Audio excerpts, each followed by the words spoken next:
sering terjadi ya di masyarakat ya. Ketika seorang sudah menikah, si suami ini milih ibunya atau milih anaknya atau milih istrinya, mohon maaf. Sebuah kaidah dalam Islam, seorang anak perempuan ini milik ayahnya sampai dia menikah. Ketika dia sudah menikah, maka seorang perempuan ini milik suaminya, menjadi tanggungan suaminya. Kehidupannya harus ditanggung oleh suaminya, nafkah diberikan oleh suaminya. Seorang laki-laki, dia milik ibunya. Maksud milik ibunya adalah meskipun si suami atau seorang laki-laki sudah menikah dan dia sebagai seorang suami, maka dia tetap mendahulukan ibunya. Yang disebut mendahulukan adalah tidak zolim kepada istrinya. Mendahulukan ibu bukan berarti zolim kepada istrinya. Ketika seorang suami sukses, maka harta pertama yang harus dia berikan adalah kewajiban utamanya kepada istri. Tunaikan dulu kewajibannya, yaitu memberikan nafkah kepada istrinya, kepada keluarganya. Itu tanggungan suami. Istri dan anak tanggungan suaminya. Adapun ibu menjadi kewajiban dirinya, tapi bukan tunggal, bukan hanya kewajiban dia seorang. Apalagi kalau si ibu punya anak laki-laki yang lain, apalagi seorang ibu punya anak yang lain. Jadi ketika ada harta yang didapat oleh seorang suami, maka yang harus didahulukan adalah berikan istri, kemudian berikan anak-anaknya. Namun selama seorang istri sudah mendapatkan hak nafkah, cukup. Tidak perlu seorang istri ngorek-ngorek berapa saldo tabunganmu, berapa sih simpenanmu. Nggak usah, karena sudah dicukupkan kebutuhannya. Adapun seorang suami mau memberikan kepada orang tuanya tanpa izin istri, boleh. Seorang suami yang sudah memberikan nafkah dari tabungannya ingin memberikan kepada adik-adiknya sebagai pemberian hadiah, atau memang yang ditanggung karena memang belum bekerja, ibunya punya keterbatasan, si suami punya kelebihan, itu silahkan.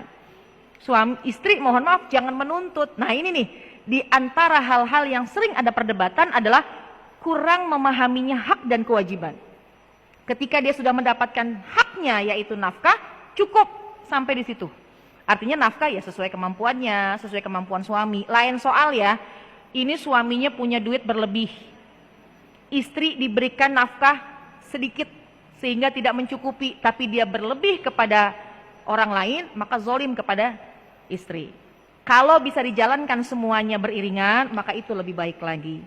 Dan tentunya seorang istri paham, kita memahami, jangan pernah membuat bingung suami. Seorang istri yang baik tidak akan membuat bingung suaminya. Maksudnya gimana? Jangan pernah jadi pilihan saya atau ibu kamu. Jangan. Ini yang bikin suami bingung.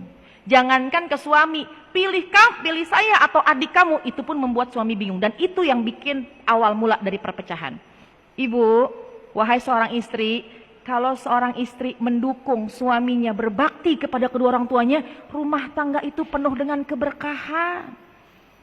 Kita dukung, kita dorong suami kita untuk baktilah kepada ibumu, berilah kasih sayang kepada adik-adikmu, maka rumah tangga itu akan dinaungi rahmat, dinaungi keberkahan oleh Allah Subhanahu wa taala. Sebaliknya kalau seorang istri membatasi, awas ya kalau kamu datang ke rumah ibu kamu. Naudzubillah. Awas ya kalau kamu ngirim diem-diem uang sama ibu kamu. Kenapa sih diem-diem? Padahal kalau terbuka, ya mungkin diem-diem karena takut sama bininya. Tapi kalau terbuka, istri juga jangan gampang marah. Selama sudah cukup kebutuhannya, ya udah cukup. Hati-hati, karena banyak kasus, mohon maaf, perpisahan dan membuat keributan, membuat bingungnya seorang suami ketika dibanding-bandingkan dirinya atau istrinya dengan orang tua. Pilih dia, pilih ibumu atau pilih aku. Jangan pernah mengatakan itu. Justru kita harus support suami kita bisa bakti kepada kedua orang tuanya. Dan kalau sekiranya memang ada khilaf kita di masa yang lampau, kita membanding-bandingkan diri kita dengan ibu mertua, mundur. Jangan. Karena ada keberkahan ketika kita dan suami berbakti kepada kedua orang tua. Karena di antara memancing rizki adalah keridhaan dari orang tua. Di antara hidup kita berkah, bahagia, sakinah, mawaddah, warahmah adalah keberkahan dari orang tua, termasuk mertua. Jamaah sekalian, berapa banyak kasus sekarang akhirnya seorang suami sangat bingung. Berapa banyak kasus sekarang di akhir zaman ini, seorang istri bisa memutuskan hubungan suami dengan ibu kandungnya. Na'udzubillah min dzalik.